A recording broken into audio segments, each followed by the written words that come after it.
السلام علیکم ورحمۃ اللہ۔ ایک راوی بیان کرتے ہیں کہ عمر بن عتبہ رحمۃ اللہ علیہ ایک غزوہ پہ روانہ ہوئے تو انہوں نے 4000 درہم کا ایک گھوڑا خریدا، تو لوگوں نے انہیں ملامت کی کہ آپ نے یہ گھوڑا مہنگا خرید لیا ہے، کہ 4000 درہم کا گھوڑا تو نہیں ہوتا، اتنا مہنگا آپ نے گھوڑا خرید لیا۔ تو وہ کہتے ہیں کہ اس گھوڑے کا ایک قدم اٹھانا مجھے 4000 درہم سے کہیں زیادہ محبوب ہے، کہ یہ ایک قدم جو اٹھاتا دشمن کی طرف مجھے وہ 4000 درہم سے کہیں زیادہ محبوب ہے، کہ وہ یہ چیز سمجھتے تھے کہ میں دشمن کی طرف جا رہا ہوں اور یہ گھوڑا میری معاونت کر رہا ہے اس میں،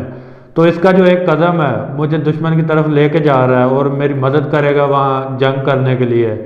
تو وہ یہ سمجھتے تھے کہ 4000 درہم کیا چیز ہے، وہ چاہے لوگوں کو لگتا تھا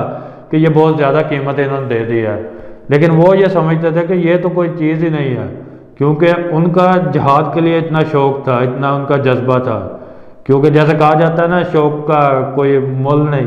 پنجابی میں کہا جاتا ہے، اس کا اس کی کوئی قیمت نہیں ہے۔ تو اسی طرح وہ ایک جہاد کا شوق رکھتے تھے کہ جہاد وہ کرنا چاہتے تھے اللہ کی راہ میں، تو انہوں نے یہ نہیں سوچا کہ کتنے کا گھوڑا ملتا ہے، بس انہوں نے کہا کہ میری خواہش پوری ہوگی تو بس یہی کافی ہے۔ تو یہ اللہ کے ایک نیک بندے کا واقعہ تھا کہ جو جہاد کے لیے اتنا زیادہ شوق رکھتے تھے کہ انہیں اس دنیا کے پیسے کی کوئی پرواہ نہیں تھی۔